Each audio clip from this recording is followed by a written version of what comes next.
Very very important question, ध्यान से देखेंगे। क्वेश्चन नंबर 33, ध्यान से सुनेंगे प्लीज, स्टार्टिंग से लेकर एंड तक पूरा करूंगा। सबसे इंटरेस्टिंग पॉइंट इसमें हम फाइनली लोन अकाउंट बनाना सीखेंगे, ध्यान से देखेंगे। उसके बाद फिर मैं आपको रिटायरमेंट का भी करा दूंगा, क्योंकि ये ज्यादा मुश्किल है, ये करने के बाद वो बहुत आसान है, बट दो अलग के कॉन्सेप्ट्स हैं which have a lot of similarities. Please सुनने पे ध्यान देंगे, मत करो। Balance sheet of X Y Z दे रखी है, क्या कोई रिजर्व है? जनरल रिजर्व है, वर्कमैन कॉम्पेंसेशन रिजर्व है। EPF is not a reserve, it is a liability. क्या कोई और रिजर्व? नहीं। क्या कोई accumulated loss, advertisement suspenses, deferred revenue expenditure, कोई एग्जिस्टिंग गुडविल नहीं, आगे बढ़ेंगे। Profit sharing ratio 3:2:1, Z died, 1/6 वाला पार्टनर मर गया, Z died on 31st July. Books कब क्लोज हुई? 31st March 2023। The partnership deed provides that goodwill is to be calculated on the basis of 3 years purchase of the 5 years average profit. Goodwill is to be calculated on the basis of 3 years purchase of the average of 5 years profit. Profit for the years ended 23, 1, 2, 3, 4, 5। तो 5 साल के आपको दे रखे हैं, 5 साल की average निकाल देंगे, 3 से मल्टीप्लाई कर देंगे, गुडविल आ जाएगी। Deceased partner is to be given share of profits till the date of death on the basis of the profit of the previous year। तो टाइम बेसिस के हिसाब से बेस है पिछले साल के profit. Assets have been revalued as, revalue कर रखे हैं कुछ चीजें। अब a sum of this, तो सारा खेल ही यही है कि लोन अकाउंट कैसे बनेगा। बट लोन अकाउंट तो तब बनेगा जब पहले हमारा बैलेंस कैलकुलेट हो चुका होगा कि हमने उसको पैसे देने कितने हैं। तो क्वेश्चन के रिक्वायरमेंट पढ़ते हैं कि क्वेश्चन क्या चाहता है। Give journal entries and show Z's executor's account till it is finally settled। तो वो है लोन अकाउंट, वो है loan account. Z's executor account finally settled मतलब जब उसके सारे पैसे दे दिए। हमें नॉर्मली क्या होता है, जो मरा उसका कैपिटल अकाउंट बना रहे होते हैं, नहीं मांगा यहाँ पे जर्नल एंट्रीज पास करने के लिए बोला, तो हम जर्नल एंट्रीज पास करेंगे, जर्नल एंट्रीज भी पास करनी आनी चाहिए। बट हमें ये कैलकुलेट करना पड़ेगा कि कैपिटल का क्लोजिंग बैलेंस आ क्या रहा है, क्योंकि वही ट्रांसफर होगा इवेंचुअली एग्जीक्यूटर को। तो एग्जीक्यूटर का जो ओपनिंग बैलेंस होगा वो क्या होगा? कैपिटल अकाउंट का क्लोजिंग बैलेंस। ध्यान से सुनेंगे, आगे बढ़ेंगे, ध्यान से देखेंगे। तो sequence of events, first step ratio calculation. Question 33, journal entries अब पता नहीं कितनी होंगी, एक्स्ट्रा जगह रख लेते हैं, कोई दिक्कत नहीं, ठीक है। और लोन अकाउंट कितने साल का है? 2 इक्वल एनुअल इंस्टॉलमेंट्स। तो ठीक है, इसको भी थोड़ा बड़ा कर लेते हैं। अब ध्यान से देखना, working note number 1, calculation of gaining ratio. कौन है partners? X Y Z. Ratio is 3:2:1। कौन मरा? जेड मरा, कुछ भी मेंशन नहीं है। और तो क्या होगा? न्यू रेशियो 3:2, गेनिंग रेशियो 3:2, कुछ भी नहीं है और, कुछ भी नहीं है और। Clear? Working note number 2, treatment of goodwill. Treatment of goodwill, goodwill of the firm, goodwill of the firm is equal to, goodwill of the firm is equal to 3 years purchase average of the 5 years। तो 24, 16, 20, 3 years purchase of the average of the last 5 years। क्या क्या value थी? 24, 20, 16,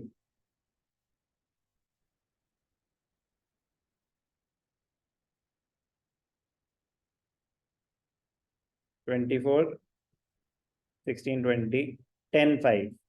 ठीक है, कोई नहीं, हम कौन सा ईयर लिख रहे हैं, 10, 5।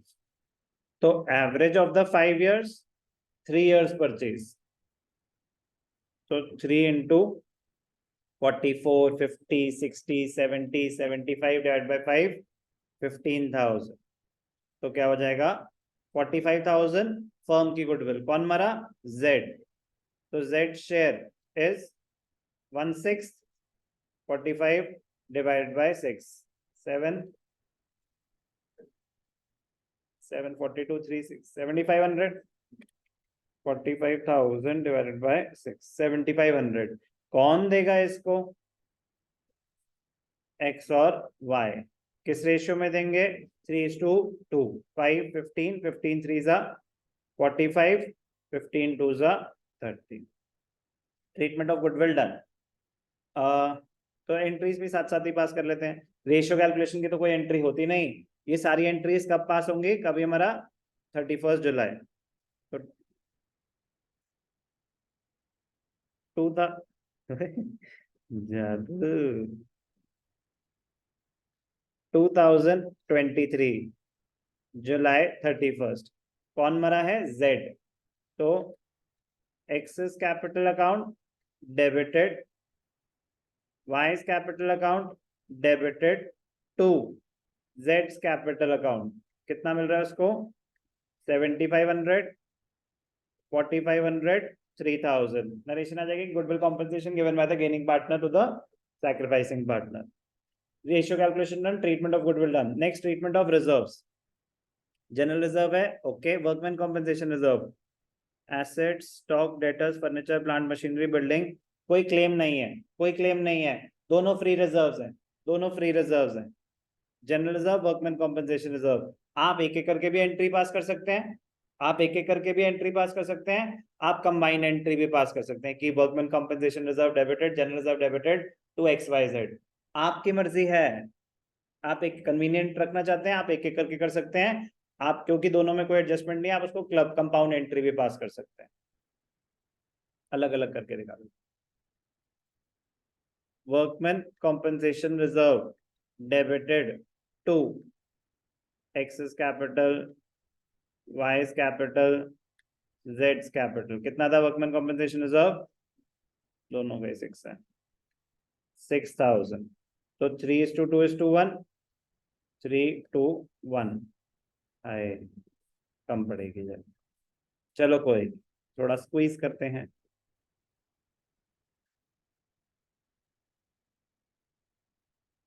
General reserve debited to X's capital to Y's capital to जेड्स capital.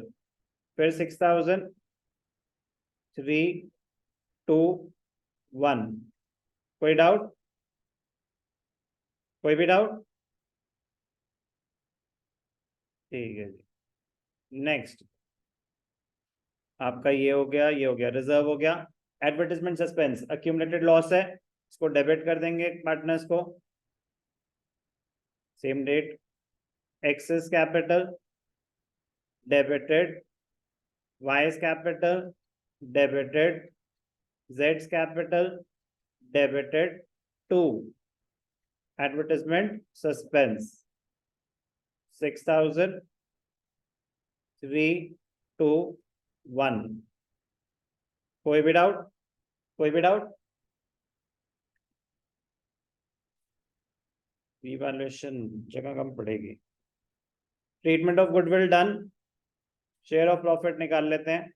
Treatment of reserves done, share of profit on the basis of previous years profit.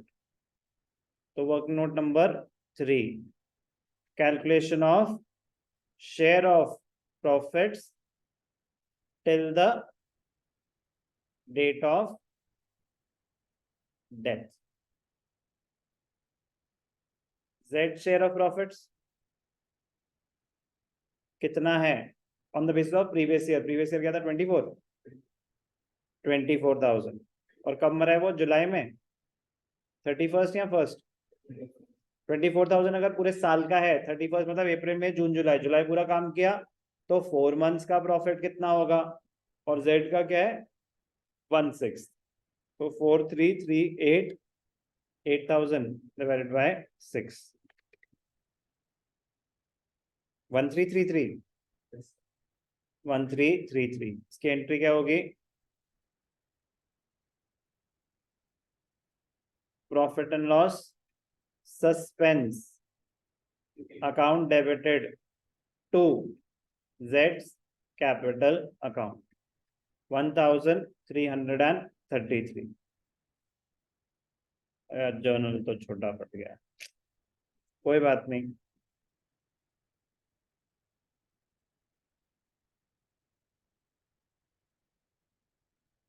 बाद में इसको मैं फिट कर लूंगा यहीं पे। तो अब ध्यान से देखना बेटा, रिवैल्यूएशन की क्या एंट्रीज होती हैं, प्लीज ध्यान से सुनेंगे, प्लीज ध्यान से सुनेंगे। जब भी रिवैल्यूएशन क्या है, चाहे वो चेंज इन पीएसआर हो, चाहे वो एडमिशन हो, चाहे वो रिटायरमेंट हो, चाहे वो डेथ हो, अगर आप जर्नल एंट्रीज पास कर रहे हैं, पहले बता चुका हूँ 3 स्टेप में जर्नल एंट्री पास होती है। पहले डेबिट आइटम्स, फिर क्रेडिट आइटम्स, फिर देखेंगे प्रॉफिट हुआ या लॉस हुआ। आई रिपीट, पहले डेबिट आइटम्स, फिर क्रेडिट आइटम्स, फिर देखेंगे प्रॉफिट हुआ या लॉस हुआ। तो चलो क्वेश्चन रीड करेंगे, पहले हुआ क्या। Assets have been revalued, stock, तो स्टॉक की वैल्यू बढ़ रही है, तो स्टॉक रिवैल्यूएशन के पॉइंट ऑफ व्यू से लिख रहा हूं मैं, क्रेडिट होगा। ये अपनी रेफरेंस दे रहा हूं मैं, ठीक है ना। स्टॉक डेटर्स 15,000, डेटर्स की वैल्यू गिर गई, रिवैल्यूएशन को डेबिट होगा। फर्नीचर 1500, वैल्यू गिर गई, तो रिवैल्यूएशन को डेबिट होगा। प्लांट एंड मशीनरी 5000, वैल्यू गिर गई, तो रिवैल्यूएशन को डेबिट होगा। बिल्डिंग 35,000, वैल्यू बढ़ गई, रिवैल्यूएशन को क्रेडिट होगा। बिल रिसीवेबल फाउंड वर्थलेस, हटाओ इसे, कोई पैसे वैसे नहीं मिलने वाले, भूल जाओ, तो गिर गया, डेबिट होगा। तो यही है बस, अब ध्यान से देखना प्लीज। आई रिपीट, रिवैल्यूएशन की एंट्रीज 3 स्टेप में होगी, डेबिट आइटम्स, क्रेडिट आइटम्स, फिर प्रॉफिट या लॉस। तो ध्यान से देखेंगे। चलो डेबिट आइटम्स, तो एंट्री बता देता हूँ क्या होगी।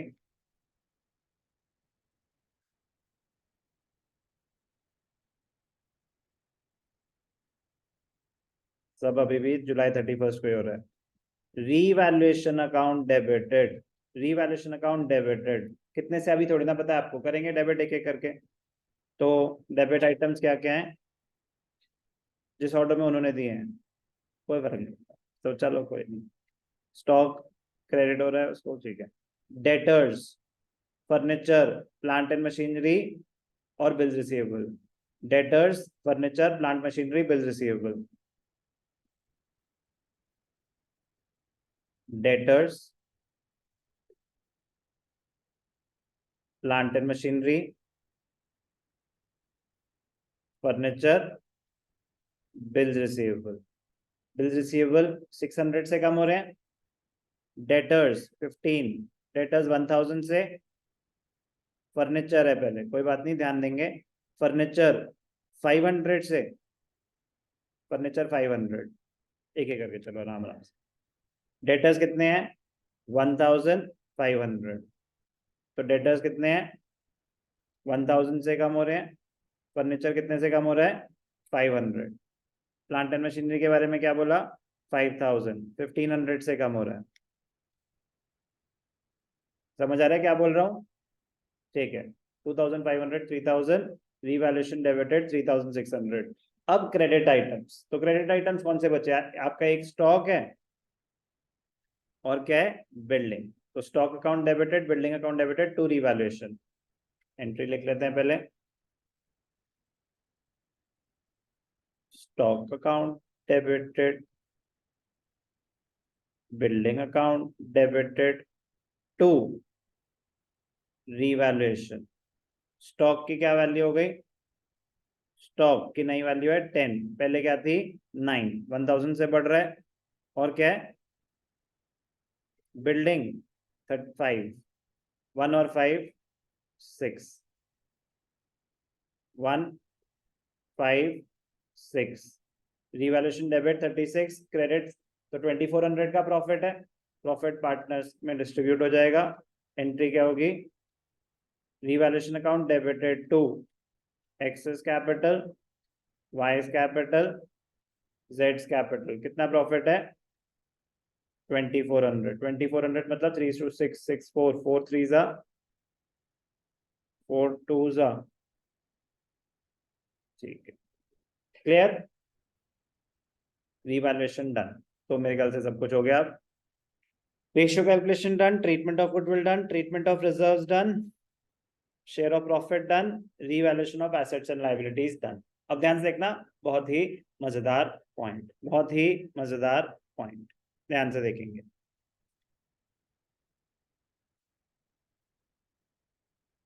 Calculation of closing balance of capital account, calculation of, क्योंकि जो जेड का फाइनल बैलेंस है वो एग्जीक्यूटर में ट्रांसफर होना है। अब हमने तो सब जर्नल एंट्रीज पास कर रखी हैं, अकाउंट बना रखा हो तो दिखता है credits minus debits, final balance जो होता है वो क्या लिख देते हैं, to Jades executors account. But हमने तो कैपिटल अकाउंट नहीं बनाया। नहीं सर हमने बनाया नहीं बेटा, क्वेश्चन की रिक्वायरमेंट थी जर्नल एंट्रीज, तो अगर आपने जर्नल एंट्रीज पास नहीं करी एग्जाम में और अकाउंट बना दिया तो मार्क्स नहीं मिलेंगे। सो बी केयरफुल। अब जर्नल एंट्रीज सब बहुत हो गया ना अकाउंट की प्रैक्टिस, अब जर्नल एंट्रीज भी पास करना शुरू कर दो। इसलिए मैंने जानबूझ के जर्नल एंट्रीज करी कि कुछ नया नहीं होता, बट क्योंकि जो चीज हमने ज्यादा प्रैक्टिस नहीं करी होती उसमें टाइम वेस्ट हो जाता है एग्जाम में। टाइम वेस्ट क्या मतलब, टाइम ज्यादा लग जाता है। तो प्लीज अब जहां जर्नल वहां जर्नल, जहां अकाउंट वहां अकाउंट, बी केयरफुल। तो चलो क्लोज करेंगे। एंट्री क्या है, एंट्री तो सिंपल सी है, Zed's capital account debited, Jades capital account debited to Jades executors account. अब अगर उन्होंने इसका नाम दिया होता जेड्स एग्जीक्यूटर्स लोन अकाउंट तो हम भी लोन अकाउंट यूज करते, उन्होंने खुद नाम दिया एग्जीक्यूटर्स अकाउंट तो हम एग्जीक्यूटर्स अकाउंट ही रहने देंगे। कैलकुलेशन ध्यान से देखेंगे, calculation of closing balance, add the credits, add the credits, deduct the debits. तो कैपिटल का क्लोजिंग बैलेंस क्या था, और इससे पहले मतलब जेड 12,000। अब ध्यान से देखना, ध्यान से देखना, 12,000 जो जो उसके क्रेडिट्स हैं वो एड अप कर दो, जो जो उसके क्रेडिट्स हैं स्टार्टिंग से शुरू करेंगे। तो पहले उसको क्या मिला 7,500, तो 7,500 ऐड कर दो। और क्या मिला 1,000, तो 1,000 ऐड कर दो। तो 7,500 प्लस 1,000 प्लस 1,000 माइनस 1,000, पहले यहां तक कर लेते हैं। 7,500 शेयर ऑफ गुडविल मिला, 1,000 वर्कमैन कॉम्पेंसेशन रिजर्व का शेयर मिला, 1,000 जनरल रिजर्व मिला, 1,000 एडवर्टाइजमेंट सस्पेंस माइनस हुआ, फिर share of profit till the date of death 1,333 मिला, फिर रिवैल्यूएशन का ही प्रॉफिट बचा बस, है ना 400, गुडविल आ गई 7,500, सबसे पहले वही आई थी गुडविल। एक सेकंड, हाँ शेयर ऑफ प्रॉफिट आ गया 1,333 और बस ये 400। समझ आई बात, ये बहुत इंपॉर्टेंट स्टेप है कि बिना कैपिटल अकाउंट बनाए, अब या तो बनाओ वर्किंग नोट में कैपिटल अकाउंट, ज्यादा टाइम लग जाएगा, उसके कोई एक्स्ट्रा मार्क्स नहीं मिलने वाले आपको, बट वर्किंग नोट दिखाना पड़ेगा। तो आप क्रेडिट्स ऐड कर दो, डेबिट्स माइनस कर दो। जर्नल एंट्री में देखना ना, जो जो क्रेडिट हो रहे हैं वो उसको पैसे मिल रहे हैं, जो जो डेबिट हो रहे हैं उससे हम रिकवर कर रहे हैं। तो डेबिट तो सिर्फ क्या था, एडवर्टाइजमेंट सस्पेंस और राइट ऑफ करा। समझ आ रहा है क्या बोल रहा हूँ। तो फाइनल बैलेंस क्या आया, 19,500 प्लस 2 माइनस 1 प्लस 1,333 प्लस 400, 22,233, 22,233। सच्ची सच्ची बताएंगे कौन कौन यहां तक पहुंच गया। गुड,